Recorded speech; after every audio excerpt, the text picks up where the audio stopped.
গল্পের দর্পণ। এই দর্পণে প্রতিফলিত হবে নানা ধরনের হাসি, কান্না, প্রেম, ভয়, রোমাঞ্চ ও মায়াজালে ঘেরা অনেক গল্পগাথা। রথযাত্রার এই পুণ্যতিথিতে শ্রী জগন্নাথ দেবের চরণে প্রণিপাত হয়ে আমরা গল্পের দর্পণের তরফ থেকে সম্প্রচারিত করছি একটি বিশেষ পর্ব, তাঁর গল্প অর্থাৎ শ্রী জগন্নাথ দেবের গল্প নীলমাধব।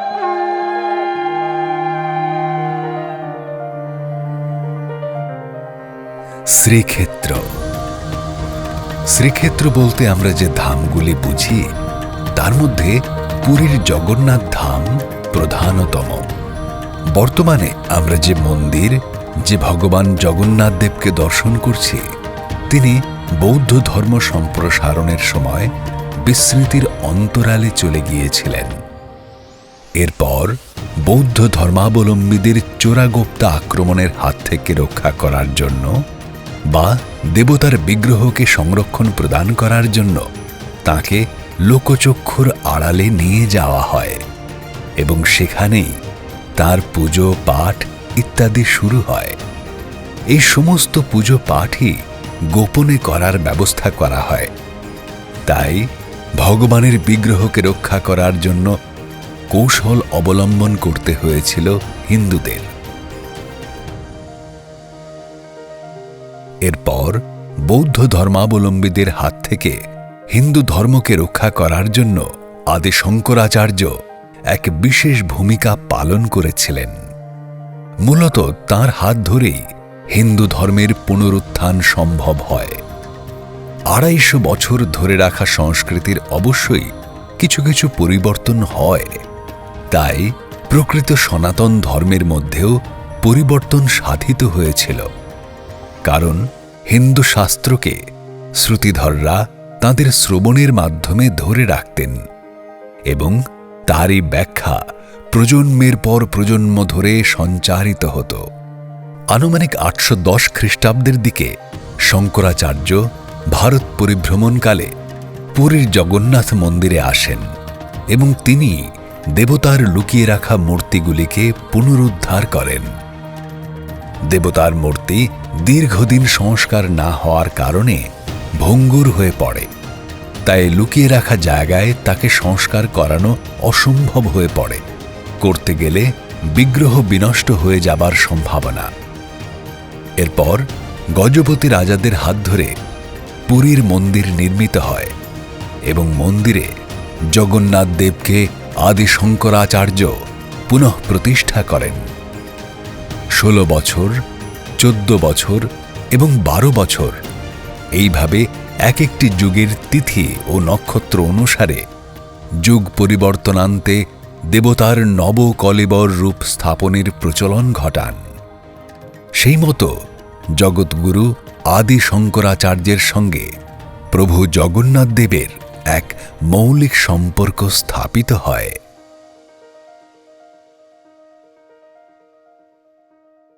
ভগবান নারায়ণের ৪ আয়ুধ ভারতবর্ষের ৪ অংশে ৪ ধামের সৃষ্টি করেছে।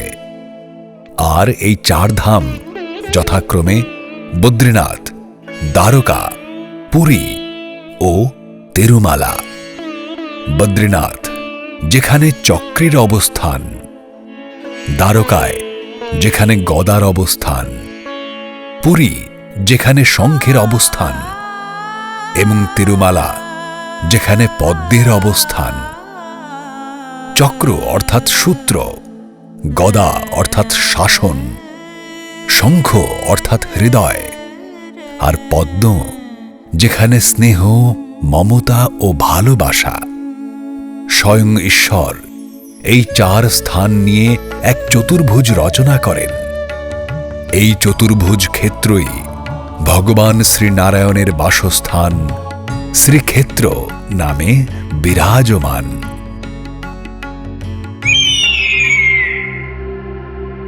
আমাদের আজকের গল্প নীলমাধব তথা শ্রীক্ষেত্র দ্বিতীয় পর্ব। গল্পের সূত্রপাত মহাভারতের কুরুক্ষেত্র যুদ্ধে কৌরবদের পরাজয়ের পর মৃত্যুর স্তূপের মাঝে গান্ধারীর উপস্থিত হওয়ার সময় থেকে।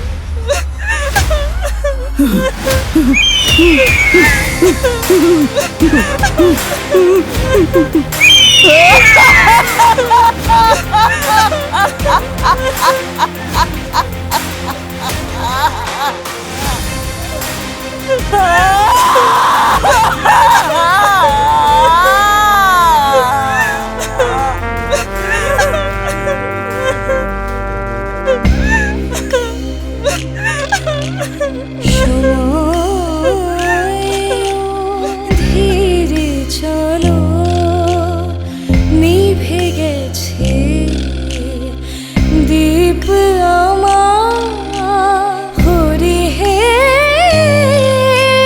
দূরে সে গেছে চলে। ধীরে চলো, ধীরে চলো।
এহেন মৃত্যুর স্তূপে আজ দাঁড়িয়ে আমি আমি গান্ধারী। আজ প্রশ্ন করি, কি অপরাধ ছিল আমার যে আজ আমি বিচ্ছিন্ন, সর্বক্ষেত্রে সর্ব অবস্থায়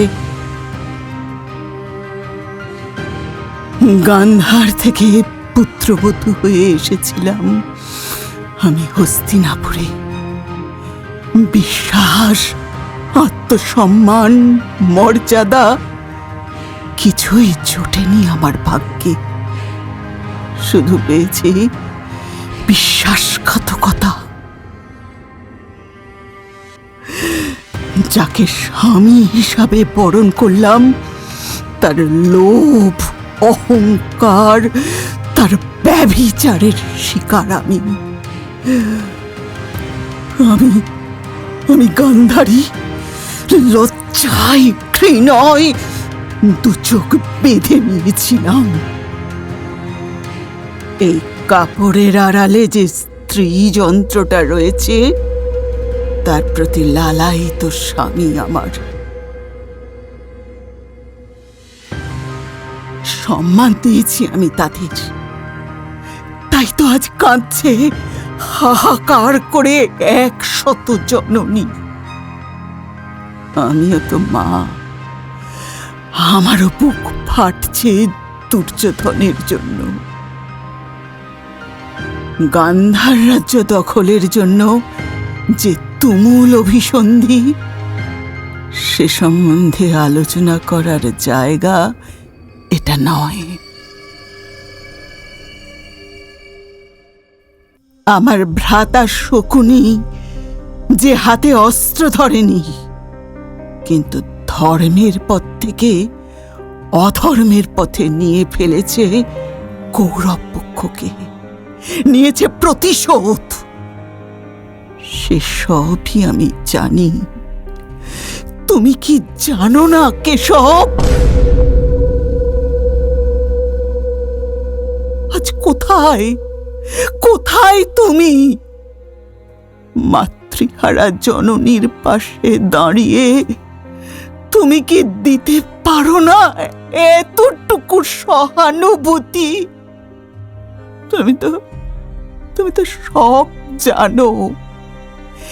এই অধর্মকে কি তুমি রোধ করতে পারতে না? নাকি রয়েছে জন্ম জন্মান্তরের কোনো সম্পর্ক? না পেলাম প্রেম, না পেলাম পুত্র স্নেহ, যদিও পেলাম মাতৃত্ব, তবুও সে হারালাম।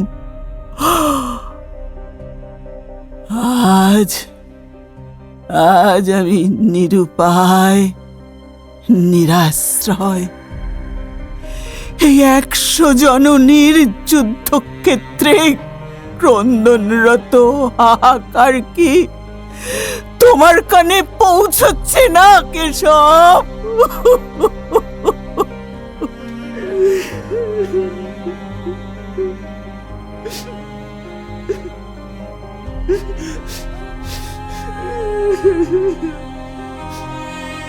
কে? ও কেশব, সান্ত্বনা দিতে এসেছো? দেখতে এসেছো আমি কেমন করে কাঁদছি, কেমন করে বুক চাপড়ে চাপড়ে কেঁদে আমি অভিব্যক্তি প্রকাশ করছি? দেখো দেখো কেশব, আমার চোখে নেই অশ্রুবিন্দু। দেখো, আমি মা, আমারও স্নেহ ছিল, আজও আছি। কিন্তু কিন্তু তুমি ছলনাময়। তুমি জানতে ভীম তার প্রতিজ্ঞা রক্ষা করবে। সে দুর্যোধনের উরু ভঙ্গ করবে। হ্যাঁ হ্যাঁ, আমিও ছলনা করেছি, তুমি বলতেই পারো। আমি দুর্যোধনকে বাঁচাতে, তার শরীরকে লৌহ সম করার জন্য তাকে নগ্ন অবস্থায় আমার সামনে দাঁড়াতে বলেছিলাম।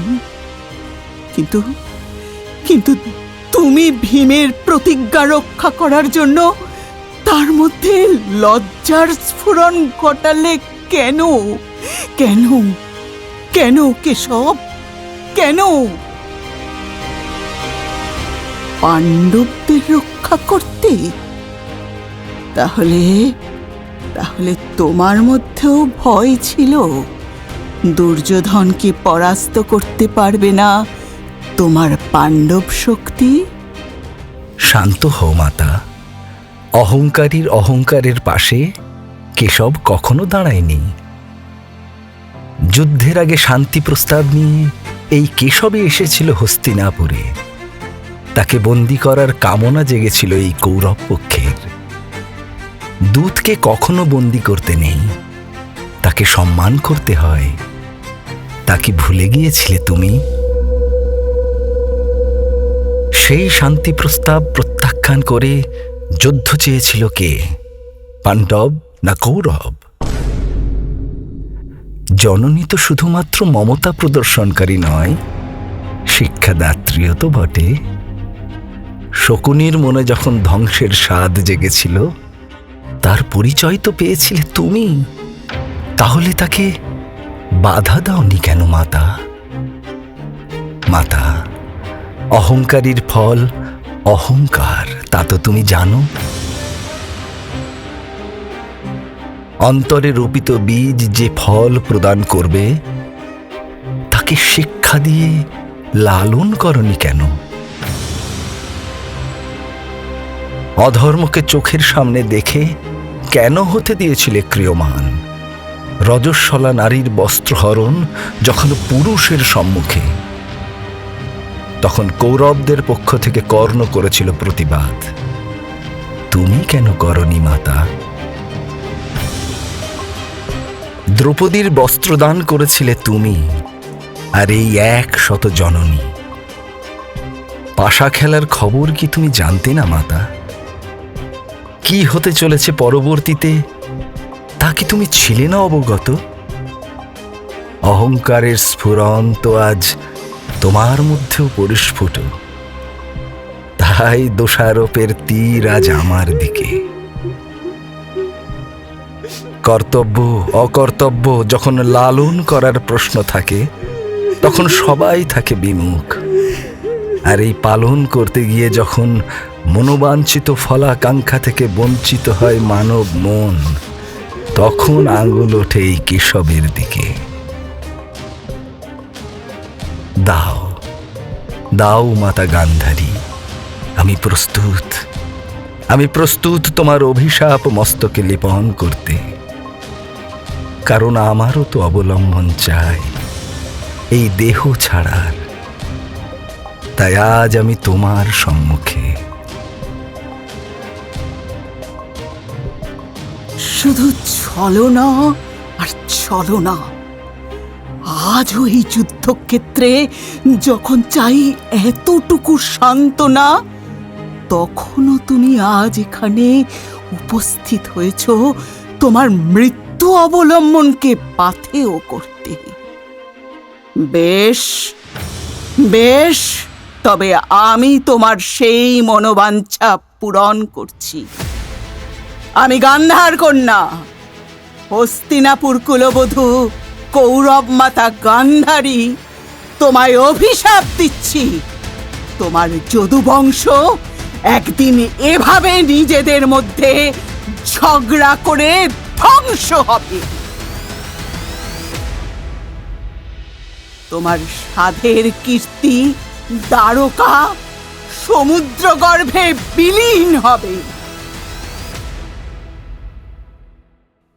যে ভ্রমে ফেরে মানুষ ভ্রমিত হয়, তোমার মৃত্যু সেই ভ্রমের কারণ হবে। জয়স্তু।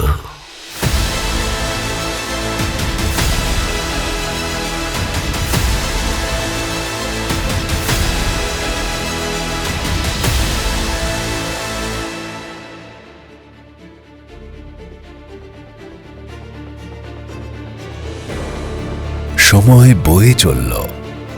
৩৬ বছর পরে গান্ধারীর দেওয়া অভিশাপ ফলবতী হল। যদুবংশের মধ্যে অন্তর্যুদ্ধ শুরু হল এবং দ্বারকা নগরী বিনাশ প্রাপ্ত হয়ে সমুদ্র গর্ভে তলিয়ে গেল।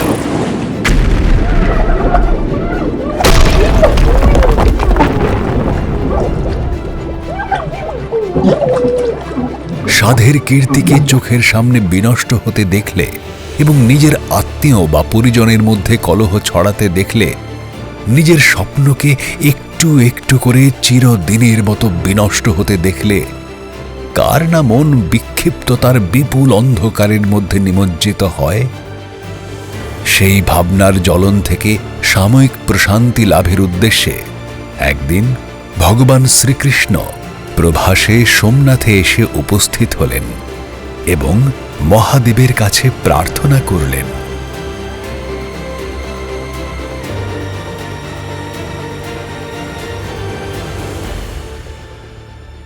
মহাকাল, মহাদেব, আমি আজ আমার পাপস্খলনের জন্য আপনার সামনে উপস্থিত।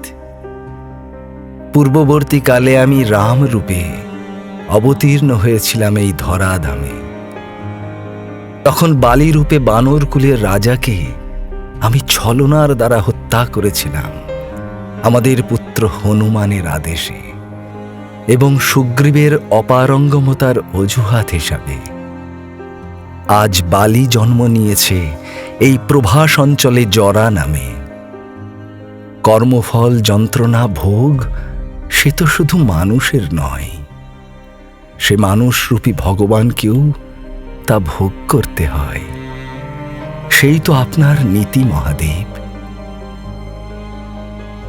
তাই মহাকালের নির্দেশে আমার আজ সেই সময় উপস্থিত। জরা আগত, তাই ইন্দ্রপুত্র অর্জুন আর কিছুক্ষণের মধ্যেই উপস্থিত হবে। এই সমগ্র বিষয়টিকে সুচারুরূপে পরিচালনা করার ভার আমি আপনার হস্তে অর্পণ করলাম দেবতা। আমায় আপনি সঠিক ফল প্রদান করে আগামীর পথ প্রদর্শক হন এবং অর্জুনকেও সেই পথ দর্শন করান।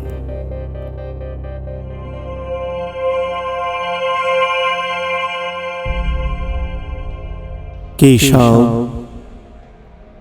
আপনি আপন কর্মে ব্রতী হন। আপনি যোগী, আপনি ভবিষ্যৎ দ্রষ্টা। তাই তো কর্মফলের ভোগ এই জন্মেই খণ্ডন করে অগ্রসর হতে চান। আমার পুত্র জলন্ধরের সাথে যুদ্ধের সহায়ক হিসেবে আপনি বৃন্দার অভিশাপে প্রতি অবতার জন্মে যেভাবে লক্ষ্মী বিরহ পালন করছেন তা আমি জানি। তাই তো আপনি পরিচালক। ভক্তের প্রার্থনা যেমন ভগবান পূরণ করেন, তেমনি ভগবানের অমর্যাদা হলে ভক্ত হৃদয় তা সহ্য করেন না। এক রূপে আমি যেমন আপনার দেবতা, অন্য রূপে আবার আপনিও তো আমার। আপনি আপনার ইহলোকের কর্ম সম্পাদন করুন। আপনার হৃদয়ে আমি সর্বদা বসবাস করব। সনাতন ধর্ম মতে এই দেহতে অগ্নি সংযোগ করা বা পঞ্চভূতে লীন করা প্রকৃতির কাজ। তা অবশ্যই সম্ভব হবে, কিন্তু যে হৃদয়ে মহাকালের বাস, যে হৃদয়ে আপনার ও আমার ভক্তি বহ্নি প্রজ্বলিত, সে হৃদয় দগ্ধ হওয়া সম্ভব নয়।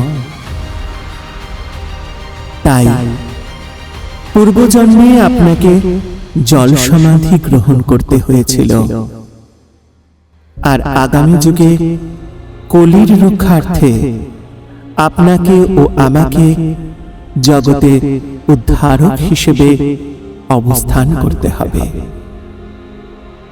এই সমগ্র কাজ অর্জুনের দ্বারা সম্পন্ন হবে। অর্জুনকে আদেশ করবেন, বহ্নি সময়ে হৃদয় কাষ্ঠ গর্ভে সংরক্ষিত করে যেন বিসর্জন করে। সময়ানুসারে রত্নাকর সেই কাষ্ঠ জগতে প্রকাশ করবে। প্রকাশিত হবে এক অন্য জগৎ। কেশব, মহাকালের নিয়মানুসারে আপনাকে এখন এ দেহ পরিত্যাগ করতে হবে। আমি সমগ্র প্রকৃতির কাছে এই আহ্বান জানাচ্ছি যে তারা যেন আপনার সহায়ক হন।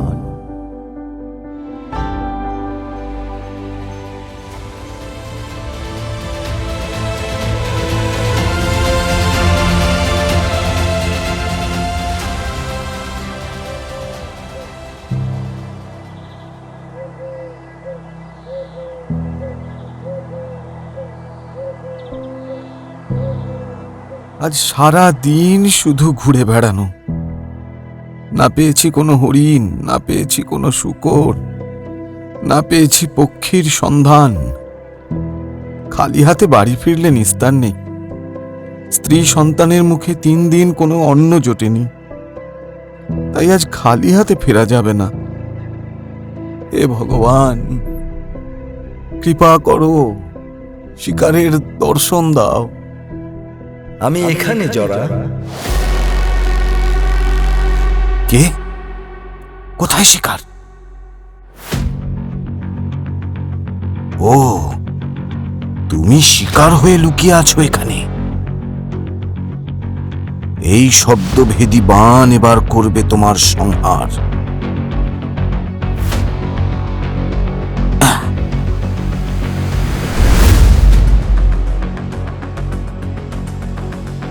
কি কোনো আওয়াজ নেই, নেই কোনো মৃতের আন্দোলন? তাহলে আবার ভ্রম? না না না, শব্দ তো আমি শুনেছি, আমার বাণ তো ফেরত আসেনি। তাহলে সে নিশ্চয়ই ভেদ করেছে কারোর পরাণ। কালকুটের বিষ মাখানো ফলায় পাবে না সে নিস্তার, যাবে জমালয়ে। অন্বেষণ করতে করতে জরা এসে পৌঁছল এক গভীর অরণ্যের অভ্যন্তরে। হঠাৎ সে দেখতে পেল রক্তের ধারা বয়ে চলেছে অরণ্যের মধ্যে থেকে। সেই ধারাকে লক্ষ্য করে এগোতে শুরু করল জরা। শেষাবধি এসে পৌঁছল কেশবের পদতলে।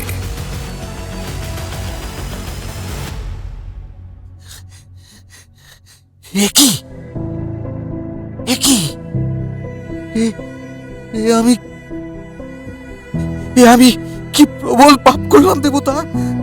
আমি এই গ্লানি কি করে মোছাবো মস্তক হতে?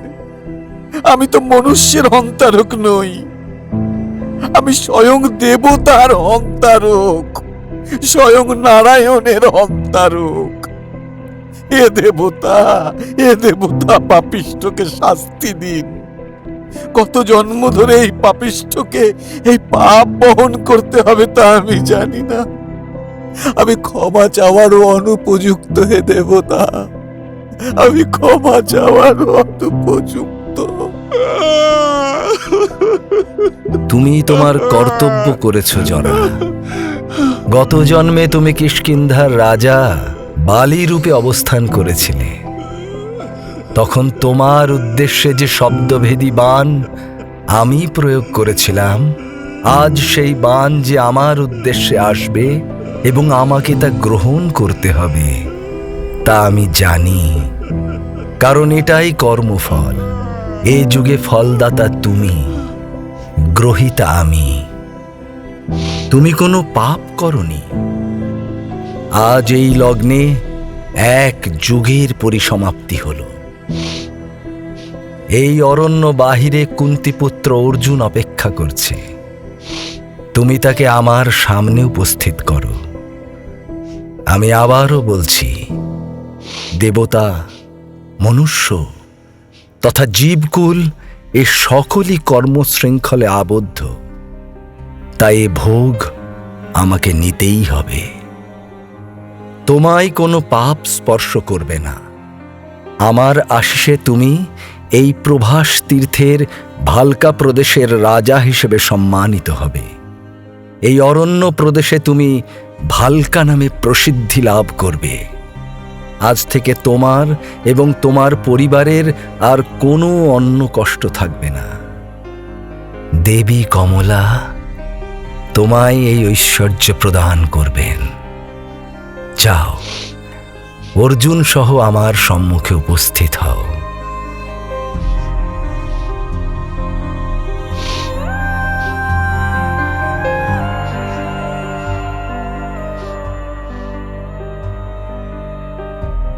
দেব, বৈকুণ্ঠে যাওয়ার সময় উপস্থিত। এ দেহ পরিত্যাগ করে আপনি আপন স্বরূপে প্রকাশমান হন।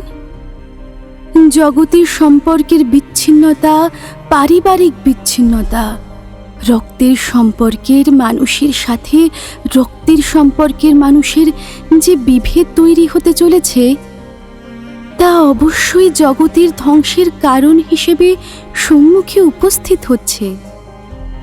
তাই মহাদেবের আশিসে আপনার ও মহাদেবের যে পবিত্র ভক্তি আপনার হৃদয়ে বহ্নি হয়ে প্রজ্বলিত, তা জগতে যখন প্রকাশ পাবে, তা যেন পরিবার হিসেবে প্রকাশিত হয়, এই কামনা করি। জগতে প্রতিষ্ঠিত হোক জগন্নাথ পুরুষ রূপে। সমগ্র জীবকুলে আমি, ভক্ত হৃদয়ে আমি। আপনার স্ত্রী হিসেবে আপনার সেবায় যেন মতি দিতে পারি, এই অভিলাষ। আমি মন্দির চাই না, আমি পুজো চাই না, আমি চাই প্রেম ও সেবা। তাই হবে দেবী। জগতে আপনার দেওয়া নাম জগন্নাথ রূপে আমি বিরাজ করব। আমার সকল সেবায়েতের হৃদয়ে আপনি সেবিকা ও ঐশ্বর্যময়ী প্রকৃতি রূপে অবস্থান করবেন। দেব, আমি বৈকুণ্ঠে আপনার অপেক্ষায় রত থাকলাম। আমার দেবকে পুনরায় অভিষেক করার উদ্দেশ্যে। প্রণাম। জয়োস্তু।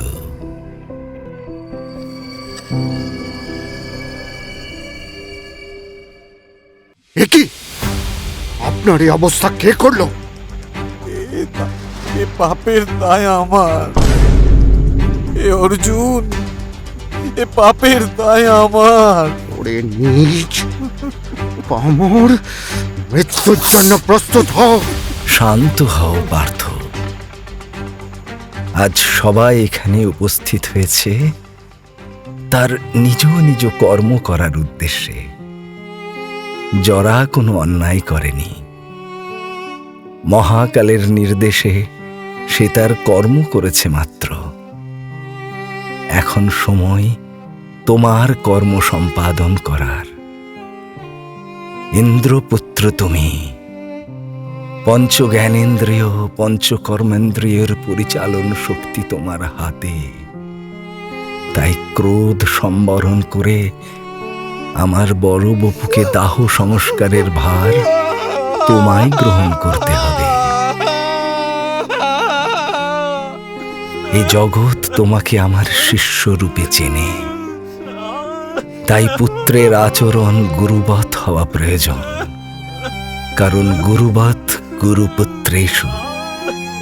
গুরুর আচার বিচার আচরণ যার মধ্যে প্রকাশ পাবে তিনিই পরবর্তী গুরু হবেন। তাই আজ পুত্র হিসেবে তোমার কর্ম সম্পাদন করো, এ অধিকার তোমায় আমি প্রদান করলাম। ধর্মতভাবে মুখাগ্নি করে আমার এই দেহকে পঞ্চভূতে লীন করার দায়িত্ব এখন তোমার। আমার হৃদয় দাহ্য নয়, জরার সহায়ে আমার চিহ্ন যে বৃক্ষে পাবে সেই বৃক্ষের কন্দরে আমার হৃদয়কে প্রতিস্থাপন করো এবং সমুদ্র গর্ভে নিমজ্জিত করো। জগতে এটাই সকল পুত্রের কার্য হবে। যে পুত্র তার গর্ভদাতা এবং দাত্রীর নাভিপদ্মকে জলে বিসর্জন করবে, সেই পিতার ও মাতার পরলোক বৈকুণ্ঠে প্রাপ্ত হবে।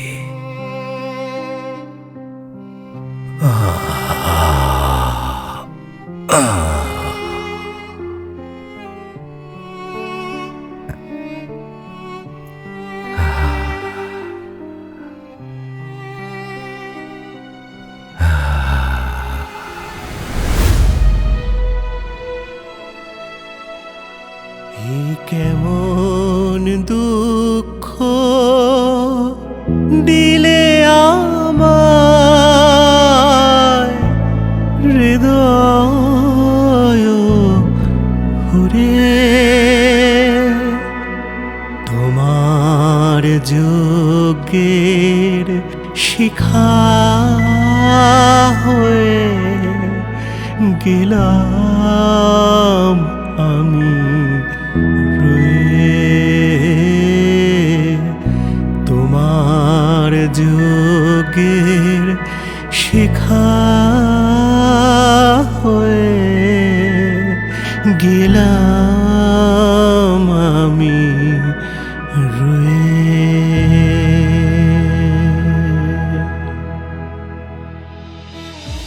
কেশবের আদেশ অনুসারে জরা ও অর্জুন ভালকা প্রদেশে সেই বৃক্ষের সন্ধান পায়।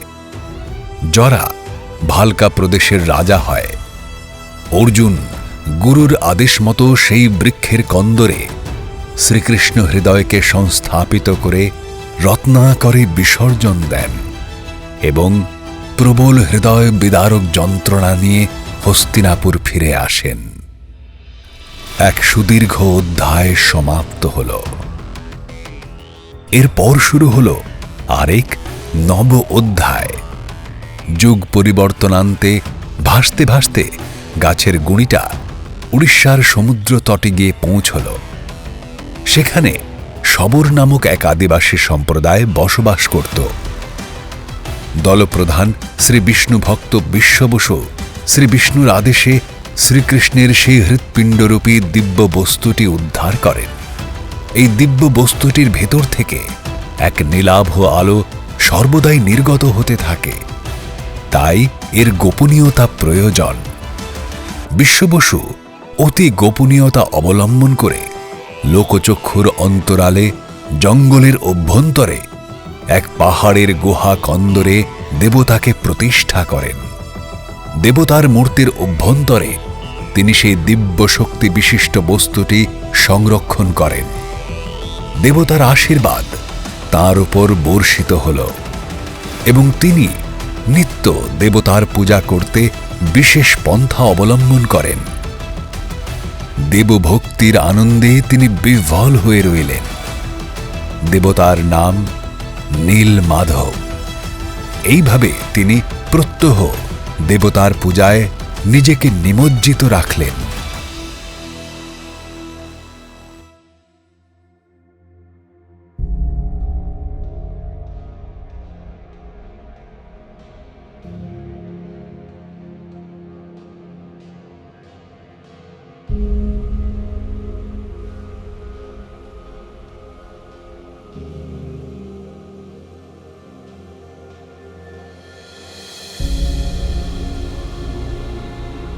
মহারাজ, আজ বেশ কদিন ধরে দেখছি আপনি এক অন্যমনস্কতায় দিন অতিবাহিত করছেন। এর কারণ যদি আমাকে বলতে বাধা না থাকে, তাহলে অবশ্যই আপনি আপনার মনের কথা আমার কাছে প্রকাশ করতে পারেন। মহারানী গুন্ডিচা, আমার মনের ভিতরে এক অদম্য ইচ্ছা বাসা বেঁধেছে। আমি বুঝতে পারছি না আমার চিন্তা ভুল না ঠিক। আমি সম্পূর্ণভাবে কোনো বিষয়ে মনোনিবেশ করতে পারছি না। আমাদের অবন্তীনগরের মানুষ, যাদের আমি প্রতিনিধি হিসেবে এই সিংহাসনে বিরাজ করছি, সেখানে সব আছে, সব বর্তমান। তবুও আমার অন্তরে শান্তি অবর্তমান, কারণ আমি দীর্ঘ কিছুদিন ধরে আমার আরাধ্য দেবতা নারায়ণের স্বপ্নাদেশ প্রাপ্ত হচ্ছি। সে কি? তাহলে এ বিষয়ে আপনাকে অবশ্যই তৎপর হতে হবে। রানী গুন্ডিচা, আমি অবন্তীনগরের রাজা ইন্দ্রদম্ন। আমি কি জানি না আমায় কিসে তৎপর হতে হবে? কিন্তু আমি নিশ্চিত নই। তাই আজ আমি রাজগুরুকে আহ্বান করেছি রাজপ্রাসাদে। তাহলে বেশ চিন্তার বিষয় মহারাজ।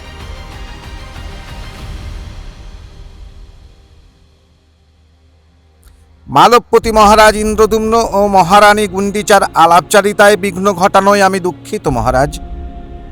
মহারাজ, গুরুদেব রাজকক্ষের প্রান্তে উপস্থিত হয়েছেন। তিনি দ্বার প্রান্তে উপস্থিত হলে কি তাকে অন্দরে নিয়ে আসার অনুমতি দেবেন? অবশ্যই, তাকে সসম্মানে নিয়ে এসো। আমরা অতি উদ্বিগ্ন, তার জন্য অপেক্ষা করছি। যথা আজ্ঞা মহারাজ। আসুন দেবতা। গুরুদেব, সিংহাসনে উপবেশন করুন। সিংহাসনে উপবেশন করুন। রাজন, এই সিংহাসন তোমার, তাতে তুমি বিরাজ করো। আমায় অন্যত্র স্থান করে দাও, তাহলেই হবে। হে দেব, ভক্তের সম্মুখে যখন ভগবান অথবা গুরু যখন শিষ্যের সম্মুখে উপস্থিত হন, তখন সেই শিষ্য পদমর্যাদায় যতই বড় হোক না কেন, তার স্থান হয় গুরুর পদতলে। তাই হে দেব, আমাকে আপনার পদমার্জনা থেকে বঞ্চিত করবেন না।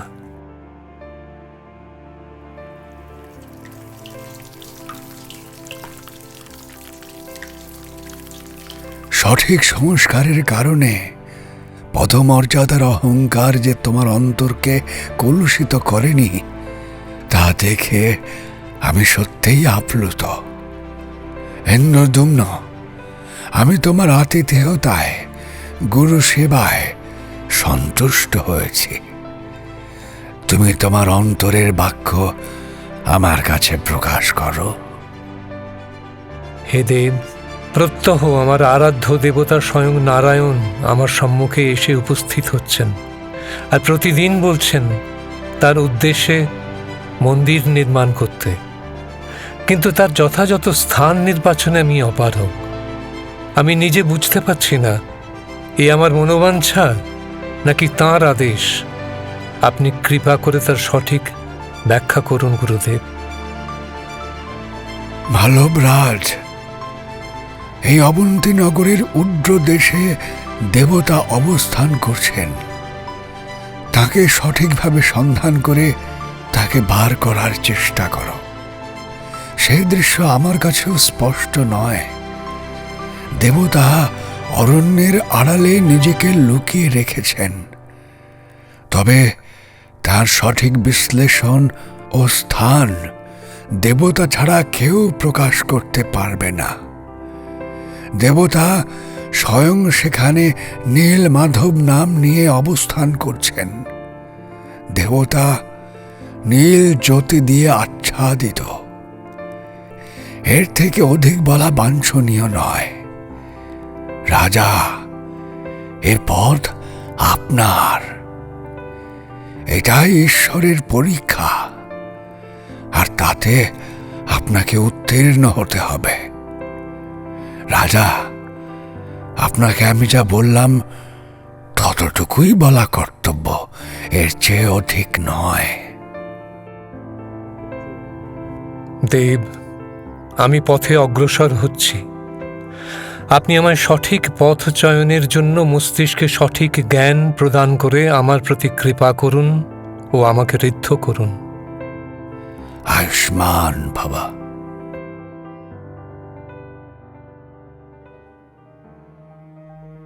মহারাজ, আপনার ভ্রাতা বিদ্যাপতি আপনার দর্শন অভিলাষের কামনা করে। আপনি কি তাকে অন্দরে আসার অনুমতি প্রদান করবেন? অবশ্যই, তাকে অন্দরে আসতে অনুরোধ করো। যথা আজ্ঞা মহারাজ। এসো এসো বিদ্যাপতি। গুরুদেব কি আপনার চিন্তা নিরসনে সহায়ক হলেন? অবশ্যই হ্যাঁ, আবার অবশ্যই দ্বন্দ্ব আছে। কিসের দ্বন্দ্ব? সমস্ত দ্বন্দ্ব দূর করে আপনি আমায় আদেশ করুন। আমি সেই আদেশ শিরোধার্য করে আপনার চিন্তা নিরসনে সহায়ক হলে নিজেকে ধন্য মনে করব। তুমি আমার মনোগত ইচ্ছাকে আপন মুখ দিয়ে প্রকাশ করেছ, এতে আমি অতীব উৎসাহী ও আনন্দিত হলাম। তুমি যাও, উড্রদেশের কোন অংশে দেবতা নীলমাধব অবস্থান করছেন তা অনুসন্ধান করে সেই বার্তা আমাকে জানাও। আমি আমার যথাসাধ্য দিয়ে রাজাদেশ পালন করার চেষ্টা করব। রাজার আদেশ অনুসারে বিদ্যাপতি উড্রদেশের দিকে রওনা দিলেন। সেখানে পৌঁছে গোপন সূত্রে তিনি সংবাদ পেলেন আদিবাসী দলপ্রধান বিশ্ব বসুর অঞ্চলে তিনি একটি গুহার অভ্যন্তরে গোপনে নীলমাধবের পূজা করেন। সংবাদ পাওয়া মাত্র বিদ্যাপতি সমুদ্র তীরবর্তী জঙ্গলে গিয়ে পৌঁছলেন এবং বুঝলেন যে বিশ্ব বসুর সাথে সাক্ষাৎ করে কোনো লাভ হবে না। তার কারণ তিনি সম্পূর্ণ একান্তে এই দেবতাকে পূজা করেন। তাই তার হদিশ ওই অঞ্চলের কেউই জানত না। বিদ্যাপতি তখন ছলের অবতারণা করলেন এবং ওই গ্রামে বসবাস করতে শুরু করলেন। কিছুদিন পরে বিদ্যাপতি জানতে পারলেন বিশ্ব বসুর একটি কন্যা আছে যার নাম ললিতা। তার সঙ্গে প্রেমসূত্রে আবদ্ধ হওয়ার প্রচেষ্টাই হবে কর্মে অগ্রগতির প্রথম পদক্ষেপ। সেই মতো তিনি ললিতার সঙ্গে সাক্ষাৎ করতে অগ্রসর হলেন।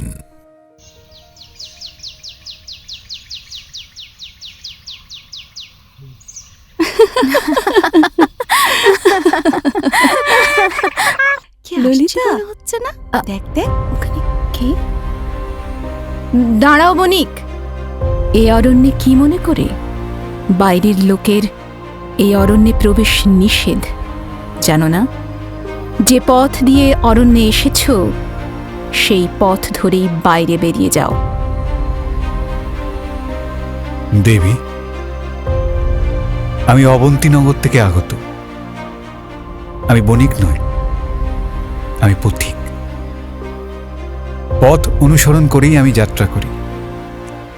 প্রকৃতি আমার মা, আর এই সুনীল অম্বর আমার পিতা। তাকেই পাথেয় করে আমি আমার জীবন নির্বাহ করি। বৃক্ষতল আমার গৃহ, বৃক্ষফল আমার খাদ্য, নদীর জল আমার পানীয়, ধর্মের জ্ঞান আমার অস্ত্র। তাই দেবী, আমি পথিক। তাই আমার কাছে দেশ বলতে কিছু নেই। মানুষ একে অপরের প্রতি বিদ্বেষ ও অধিকার কায়েম করার উদ্দেশ্যে নিজ নিজ অঞ্চলকে দেশ নাম দিয়েছে। সেখান থেকেই জাত ও জাতির উত্থান হয়েছে। ভিন্ন জাতি ও ভিন্ন প্রথাকে আশ্রয় করেছে। আচ্ছা দেবী, আমাকে একটা প্রশ্নের উত্তর দিন তো। এই যে নদীর জল, হাওয়া, পাখির বিচরণ, এ সমস্ত কিছু কখনো কি কোনো দেশ বা জাতি দখল করতে পারে? খাঁচার পাখিকে হয়তো বন্দি করা যায়, তার ডানার আড়ষ্টতা, তার অন্তরের বেদনা বোঝার মতো মমতা কি মানুষরূপী জীবের আছে? তাহলে কিসের দেশ, কিসের সীমা, কিসের শৃঙ্খলা, কিসের রীতি? বাহ, তুমি তো বেশ ভালো কথা বলো পথিক। তা তোমার এখানে আসার অভিপ্রায় কি? অভিপ্রায় জানি না, সময় আজ আমাকে এখানে নিয়ে এসে ফেলেছে, তাই আমি। আরে দাঁড়ান দাঁড়ান, আপনি যেভাবে কথার মায়াজাল বিস্তার করেছেন তাতে বিশ্ববসু কন্যা ললিতার মন মজবে না। উত্তুঙ্গ পাহাড় থেকে পথ যদি খাদের দিকে নামে তাহলে নিশ্চয় পথিক খাদে ঝাঁপ দিয়ে মরবে না। সে নিজের পথ করে অবশ্যই সেই পথে অগ্রসর হবে। তাই পথিক, এখানে তোমার ডাল গলবে না। যে রাস্তা দিয়ে এসেছ সেই রাস্তা দিয়ে ফিরে যাও।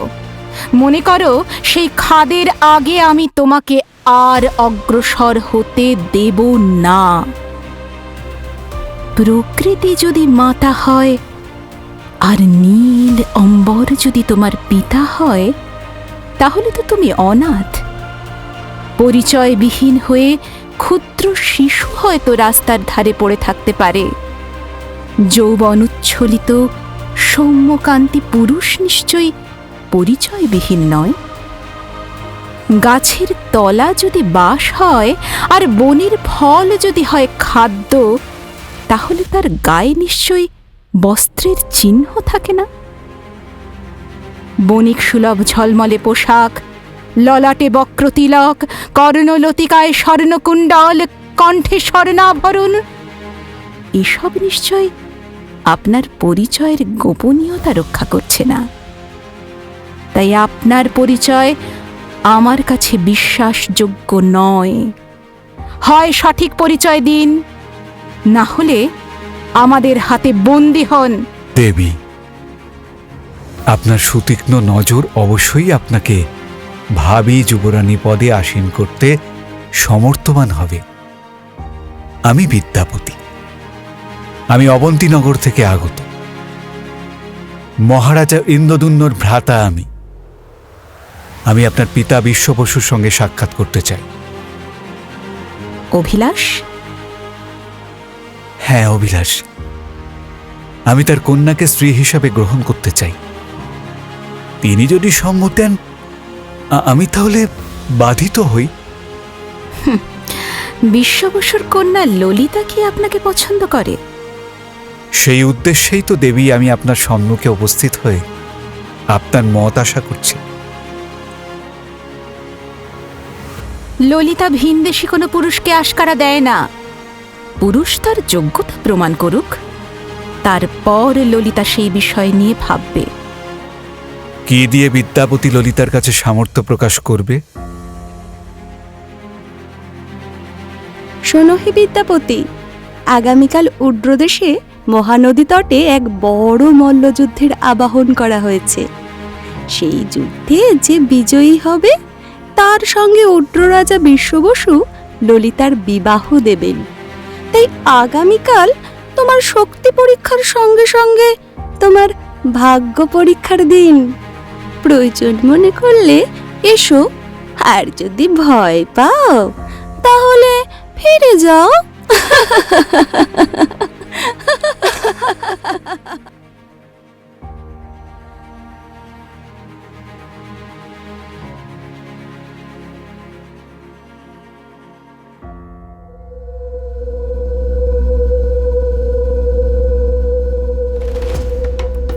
বিদ্যাপতি সব জেনে শুনেই ললিতার সঙ্গে সাক্ষাৎ করার দিনটি কৌশল করে বেছে নিয়েছিলেন। পরদিন মহানদীর তীরে বসল বিশাল মল্লযুদ্ধের সভা। শোনো শোনো শোনো, আজ আমাদের উড্রদেশে বিশেষ মল্লযুদ্ধ সভার আয়োজন করা হয়েছে। এই সভায় গত বছরের বিজয়ী যোদ্ধা ভীমার সঙ্গে এবছরের দুই যোদ্ধা শ্রীবাস ও অনন্ত উভয়ই যুদ্ধ করবে। বাকি সমস্ত যোদ্ধারা ভীমার কাছে হেরে যাওয়ার ভয়ে নাম নথিভুক্ত করেনি। তাই প্রথমে শ্রীবাসের সঙ্গে ভীমার যুদ্ধ আপনারা প্রথমে উপভোগ করুন। প্রথম যুদ্ধ শুরু হোক।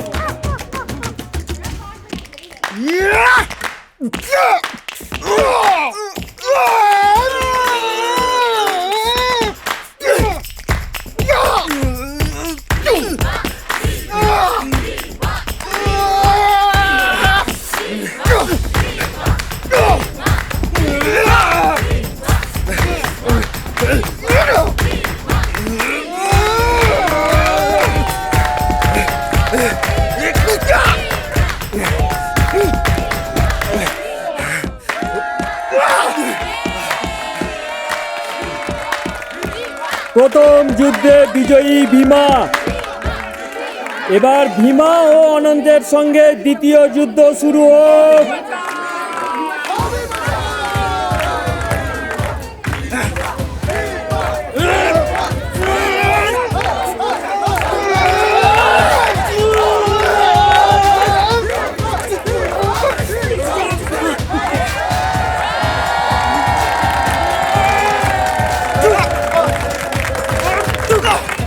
দ্বিতীয় যুদ্ধেও ভীমা অপরাজিত রইল।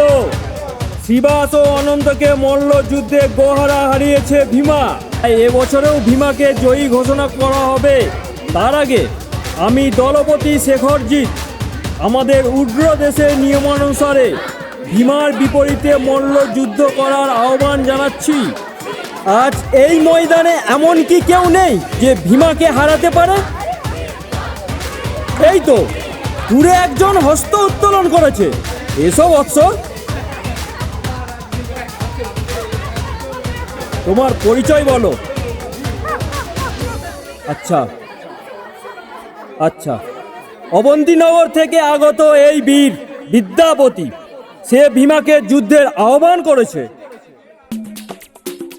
বিদ্যাপতি ও ভীমার যুদ্ধ শুরু হোক।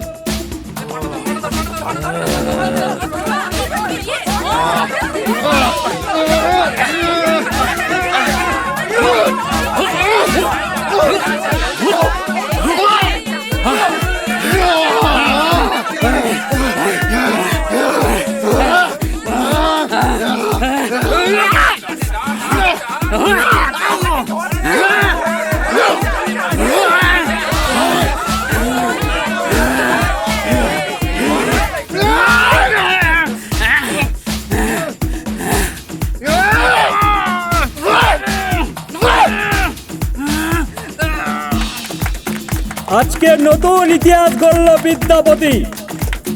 উড্র দেশের বীর মল্ল যোদ্ধা ভীমা আজ পরাজিত হলো বিদ্যাপতির কাছে। আজ অবন্তীনগরের বিদ্যাপতিকে উড্র দেশ বিজয়ী ঘোষণা করলো।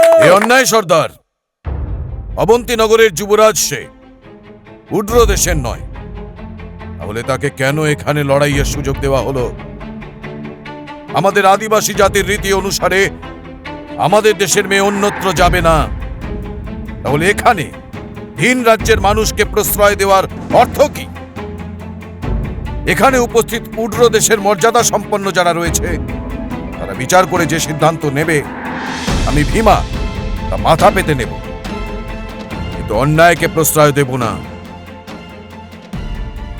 দেখো ভীমা, উড্র দেশে বীরের সম্মান করে, তাই বিদ্যাপতির বাহুযুদ্ধ অবশ্যই প্রশংসনীয়।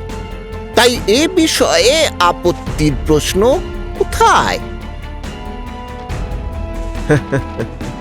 ভীমা, পরাজিত হয়ে আস্ফালন করো না। যা ঘটেছে তাকে মেনে নাও। আমি পরাজিত, অবশ্যই পরাজয়কে মেনে নেব। আমি যোদ্ধা, আমি অবশ্যই যোদ্ধাকে সম্মান করি, তবে আমি অন্যায়কে প্রশ্রয় দেব না।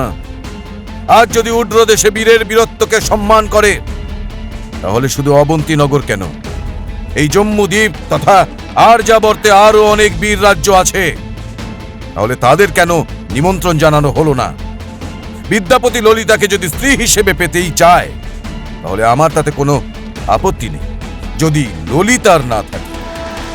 তবে বিদ্যাপতি কখনো উড্র দেশ ছেড়ে অবন্তীনগরে যেতে পারবে না, এ কথা বিদ্যাপতিকে দিতে হবে। তবেই এই সমস্যার সমাধান সম্ভব। এ বিষয়ে আমি আমাদের প্রধান সর্দার বিশ্ব বসুকে আলোকপাত করতে অনুরোধ করছি।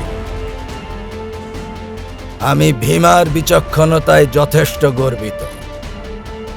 ওহে বিদ্যাপতি, এখন তুমি তোমার মনোবাসনা ব্যক্ত করো। সর্দার, আমি অবন্তীনগরের যুবরাজ বিদ্যাপতি। আপনি অভয় দিলে তবে কিছু কথা বলতে পারি।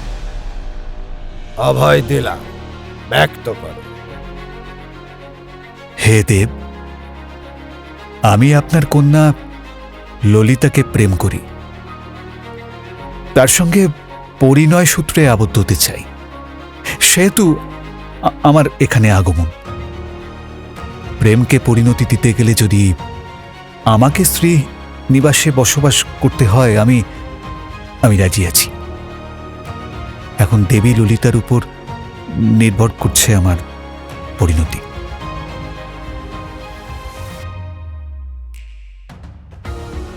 ললিতা, তুমি অবন্তীনগরের যুবরাজ বিদ্যাপতিকে স্বামী হিসেবে গ্রহণ করতে ইচ্ছুক? যদি ইচ্ছুক হও তবে অবশ্যই নির্দ্বিধায় এই বড় মাল্য তুলে তুমি বিদ্যাপতির গলে প্রদান করতে পারো। আর যদি ভিনবাসীর প্রতি তোমার সন্দেহ থাকে, তাহলে তুমি এই সভায় পছন্দ মতো স্বামী পছন্দ করতে পারো।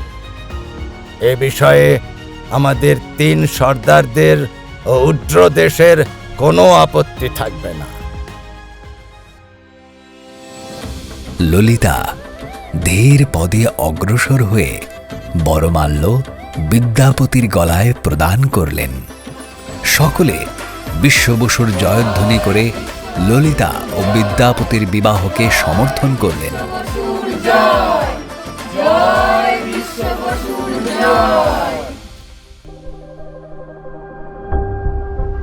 বিবাহের কিছুদিন পর বিদ্যাপতি এক রাতে সবররাজকে জঙ্গলের অভ্যন্তরে যেতে দেখলেন। কারণ অন্বেষণ করতে গিয়ে বিদ্যাপতি তার স্ত্রীর কাছ থেকে নীলমাধবের কথা জানতে পারলেন। তখন তিনি তার স্ত্রীর কাছে নীলমাধবকে সচক্ষে দেখার ব্যবস্থা করে দেওয়ার অনুরোধ করলেন। ললিতা স্বামীকে আশ্বাস দিলেন এবং পিতার কাছে অনুরোধ জ্ঞাপন করলেন।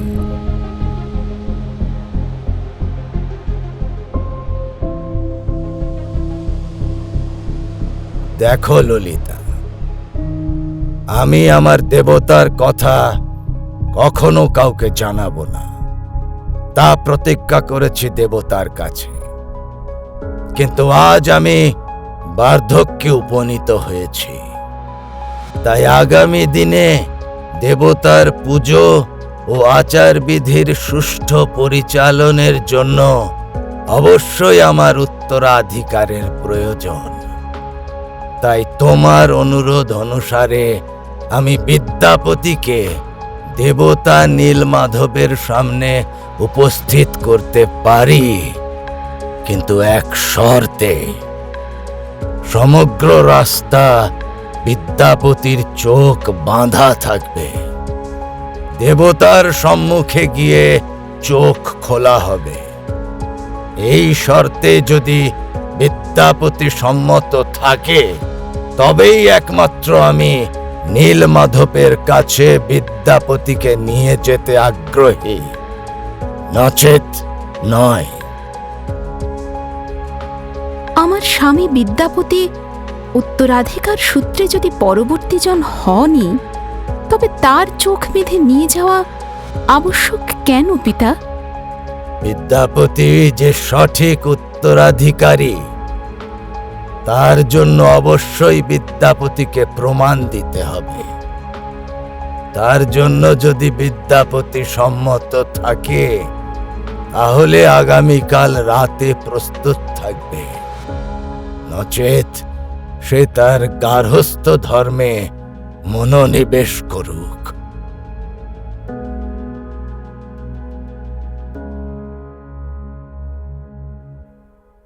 ললিতা, পিতার মনে অবিশ্বাস হওয়ার যথেষ্ট কারণ আছে, কারণ আমি সত্যিই অবিশ্বাসী। তুমি আমার স্ত্রী, তাই তোমার সঙ্গে ছল করে কখনো তোমার সঙ্গে সম্পর্ক করতে আগ্রহী নই। আজ আমি তোমাকে আমার এখানে আসার কারণ প্রকাশ করতে চাই। আমার সমস্ত কথা শুনে যদি তুমি মনে করো আমি অন্যায় করেছি, আমি অবিশ্বাসী, তবে তুমি আমায় যে দণ্ড দেবে তাই আমার কাছে শিরোধার্য। স্বামী, আপনি যে আমাকে কোনো এক বিশেষ উদ্দেশ্যে স্ত্রী হিসাবে বরণ করেছেন সে বিষয়ে আমি অবগত আছি।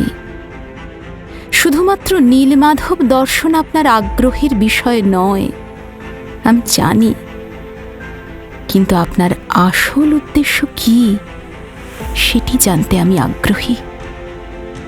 দেবী, আপনি বুদ্ধিমতী। আমি আপনার কাছে কোনো কিছু গোপন না করে আমি আজ আমার মনের কথা বয়ান করছি। দেবী, মহারাজা ইন্দ্রদুম্ন আমাকে এই উড্র দেশে প্রেরণ করেছেন একটি বিশেষ কাজে। এর আগে সামান্য ভূমিকা যদি না করি তাহলে হয়তো আপনার বিষয়টি বুঝতে অসুবিধা হবে। স্বয়ং নারায়ণ আমাদের কুলদেবতা। তিনি দীর্ঘকাল ধরে আমার অগ্রজকে স্বপ্ন দিয়ে তাকে মন্দির প্রতিষ্ঠা করার আদেশ প্রদান করছেন। বহুদিন পর অবন্তীনগরে রাজগুরু ধ্যানযোগে উড্র দেশে দেবতার অবস্থান কোথায় তা অবন্তীনগরের রাজার কাছে ব্যাখ্যা করেন, আর সেই কারণে আজ আমি এখানে এসেছি। আগামী দিনে উত্তরাধিকার সূত্রে যদি আমাদের দেবতার ভার গ্রহণ করতে হয় তবে অবশ্যই দেবতার দর্শনের সঠিক পথ জানা আমাদের প্রয়োজন। পিতৃদেব বিশ্ব বসু আমাকে অবিশ্বাস করেন, তিনি জগতের কাউকে বিশ্বাস করেন না। তাহলে আপনি মন্দিরের রাস্তা সম্পর্কে জ্ঞাত হতেন। আগামী দিনে নীলমাধব পিতৃদেবের হঠকারিতার কারণে অজ্ঞানতার অন্ধকারে তলিয়ে যাবে। দেবতার পুজোর ব্যবস্থা দেবতা নিজে করবেন সে সম্পর্কে আমার পিতৃদেব অবশ্যই অবগত আছেন। সে সম্পর্কে অপর কারোর মস্তিষ্কে কিঞ্চিত মাত্র কষ্ট দেওয়ার কোনো প্রয়োজন নেই। দেবী, দেবতা সকলের, নীলমাধব সমগ্র জগতের। দেবতা কখনো কোনো একটি নির্দিষ্ট বংশের মধ্যে আবদ্ধ থাকতে পারেন না। যদি তাকে বদ্ধ করে রাখা হয় তা অনুচিত। সমগ্র জগৎকে তার আশিস থেকে বঞ্চিত রাখার অধিকার আমাদের নেই। তাই তো তিনি বারংবার স্বপ্নাদেশ দিচ্ছেন। দেখুন স্বামী, ভক্ত ও ভগবানের মাঝখানে এত বিশ্লেষণ করা মনে হয় সমীচীন নয়। মহাকাল আছেন, তিনি এর বিশ্লেষণ ও বিচার করবেন। মহাকালের নির্দেশানুসারে গাছের একটি পাতাও যদি আন্দোলন করার অধিকার না থেকে থাকে তাহলে আপনি বা আমি আন্দোলন করে কি করব? দেবতা যদি ইচ্ছা করেন তবে আগামীকাল রাত্রি দ্বীপ্রহরে অবশ্যই তিনি তার মহিমা প্রকাশ করবেন। ততক্ষণ নয় ধৈর্য সহকারে একটু অপেক্ষা করুন। যাওয়ার আগে আমার অবস্থা একবার বোঝার চেষ্টা করুন। স্বামী, আমি বিশ্ব বসুর কন্যা ললিতা। একটা মিথ্যার উপর দাঁড়িয়ে রয়েছে আমাদের সম্পর্ক। ছলের শিকার আমি। স্বামীর ছল ও কৌশলকে বুঝে নিজের অপমানকে হজম করতে একটু সময় দিন। এ কি বলছেন দেবী? আমি আপনাকে ভালোবাসি, তাই তো আজ আপনাকে সব কথা খুলে বললাম। আপনি বিশ্বাস করুন। বিশ্বাস? মল্লযুদ্ধক্ষেত্রে আপনাকে বিশ্বাস করেই বড়মালা আপনাকে পরিয়েছিলাম। আগে যদি আপনার ছল জানতাম তাহলে কি আর এই বড়মাল্য আপনার গলায় ঝুলতো স্বামী? হয়তো না। আমি বনের মধ্যে মানুষ, রাজার মেয়ে হলেও মানুষকে সহজভাবে বিশ্বাস করতে শিখেছি। জঙ্গলের নিয়মে ভবিষ্যতের ভাবনা আমাদের নেই, তাই তো ছলনার শিকার হলাম। দেবী ললিতা, আমি অন্যায় স্বীকার করছি, আমায় ক্ষমা করুন। ক্ষমা? স্বামী ক্ষমা স্বীকার করছেন কখন? যখন একজন নারী নিরুপায়, যখন সে তার স্বামীর গোত্রকে নিজের গোত্র করে নিয়েছে। যাক, চিন্তা করবেন না, আপনি যেভাবে আমাকে ছল করে আপন করে রাজকর্তব্য করেছেন, তেমন আমিও আমার পিতার সাথে ছল করে নিজের স্বামীকে তার লক্ষ্য পূরণের দিকে অগ্রসর করাবো। আজ আমি আপনার সাথে সোহাগ করতে পারবো না। যান, আজ আপনি একাই নিদ্রা যান। ললিতা, দয়া করুন, যান।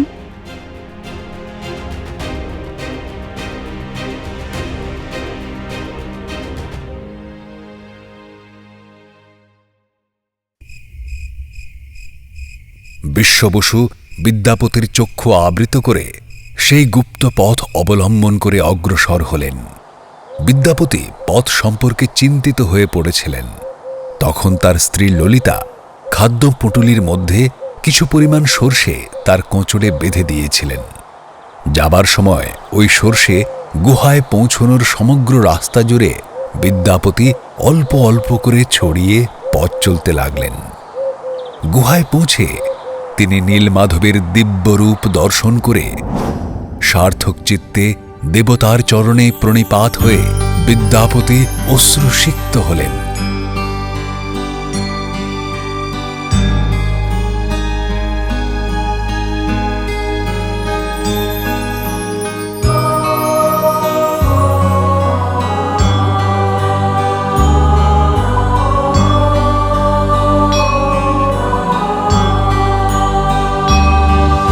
আকাশ চির সত্য, তে সুরে আছে তাঁর বাণী।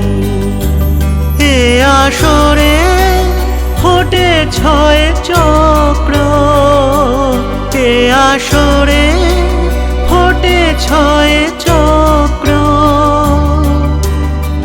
ঘুচিলে মনের গতি মিটে সব গ্লানি। এ আকাশ চির সত্য, এ সুরে আছে তোর বাণী। মন্মনাও ভব মদ ভক্তা মদ যাজি মং নমস্কুরু। কিছুদিন পর শ্রাবণ শেষে হেমন্তে সর্ষে গাছ লক্ষ্য করে বিদ্যাপতি অগ্রসর হলেন এবং দেবমন্দিরে পৌঁছে গেলেন।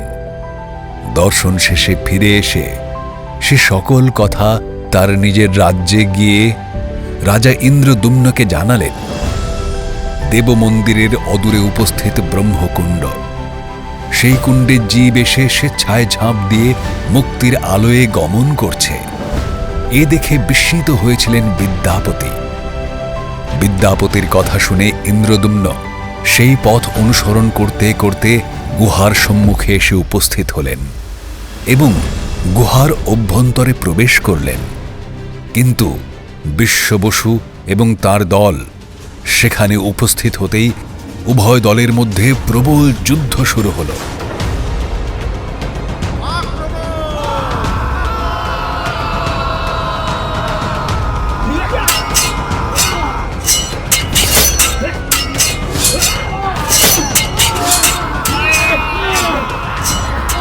সকলকে যুদ্ধে পরাস্ত করে যখন ইন্দ্রদুম্ন ও বিদ্যাপতি গুহাভ্যন্তরে প্রবেশ করলেন, তারা দেখলেন দেবস্থানে দেবতা নেই।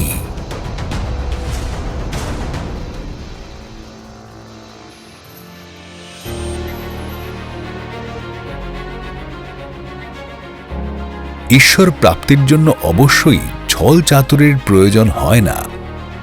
যেখানে ছল ও চতুরতা থাকবে তা অবশ্যই চৌর্যবৃত্তির সমান। এই কারণে ঈশ্বর চতুরতা থেকে অনেক দূরে থাকেন। কাউকে কাঁদিয়ে কোনো লাভ হয় না। অপরকে কাঁদালে নিজেকেও কাঁদতে হবে, তার জন্য নিজেকে প্রস্তুত থাকতে হবে। এক্ষেত্রেও তাই ঘটল। নিরাশ হয়ে ইন্দ্রদ্যুম্ন নিজের প্রাসাদে ফিরে এলেন।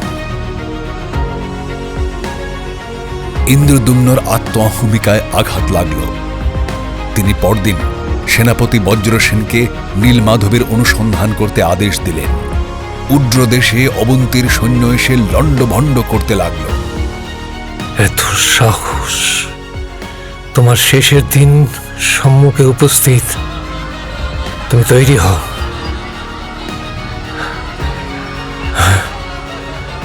আমি তোমাকে ছেড়ে দেব না।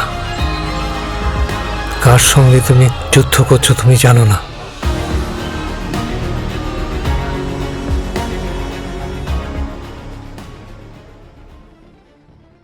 অবশেষে আবিষ্কার হল জগন্নাথ প্রভুর।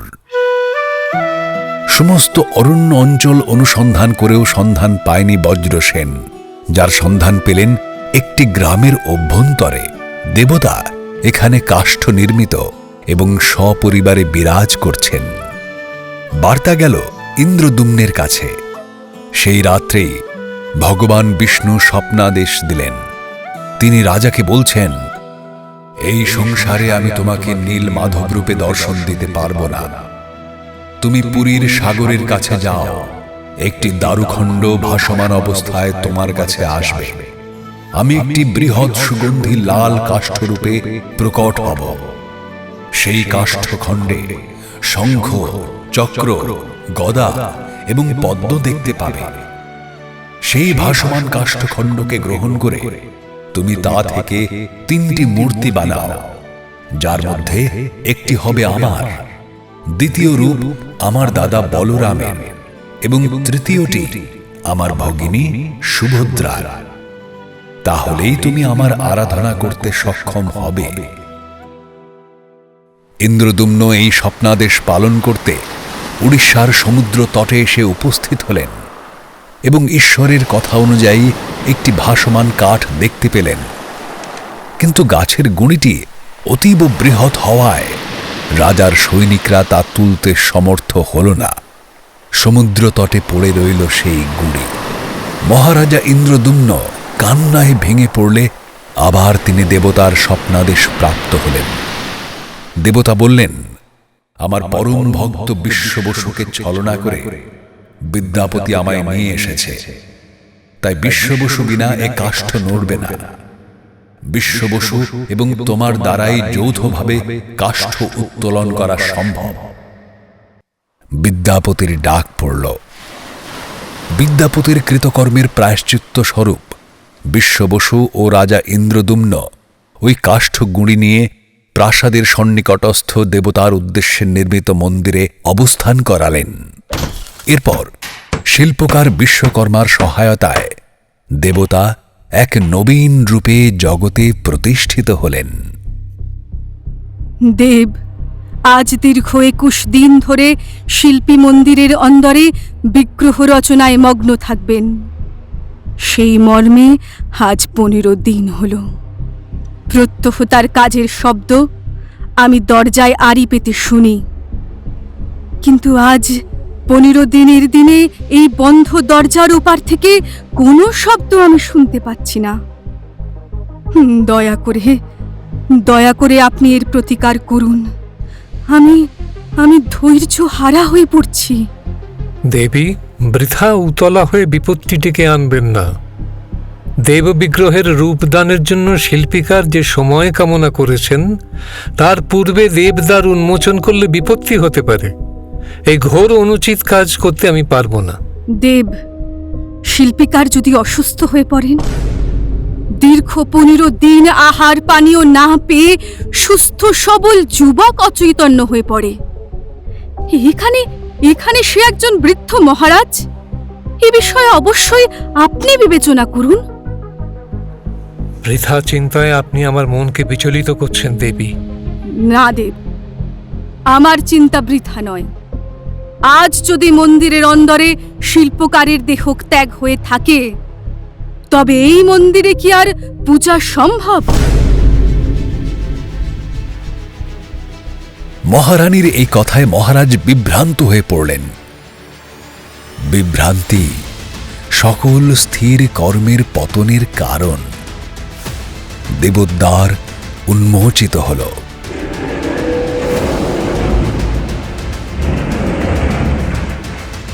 দরজা খোলা মাত্রই তিনি দেখতে পেলেন মূর্তি অসম্পূর্ণ এবং বিশ্বকর্মা অন্তর্হিত।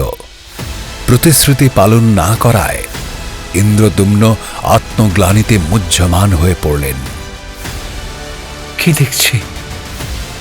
অসম্পূর্ণ মূর্তি। এ আমি কি করলাম?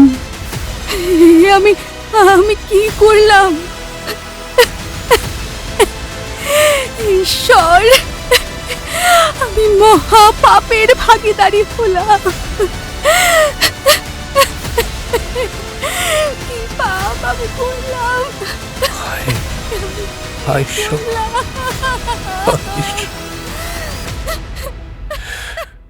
কি করলাম আমি? রাজা ইন্দ্রদুম্ন ওই অসম্পূর্ণ মূর্তির সম্মুখে যেতেই মূর্তির ভেতর থেকে তিনি হৃৎস্পন্দনের শব্দ পেলেন।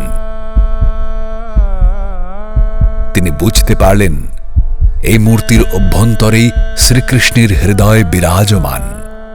রাজা ইন্দ্রদুম্ন সেই অসম্পূর্ণ মূর্তি স্থাপনা করবেন মনস্থ করলেন, কেননা দেবতার তো এমনই ইচ্ছা। এভাবেই স্বয়ং ভগবান আজও প্রভু জগন্নাথ, সুভদ্রা ও বলরামের রূপে পুরীতে পুজো পান। প্রভু জগন্নাথকে একমাত্র জীবিত দেবতা হিসেবে মানা হয়, যিনি ভক্তদের সকল প্রার্থনা শোনেন এবং তা পূরণ করেন।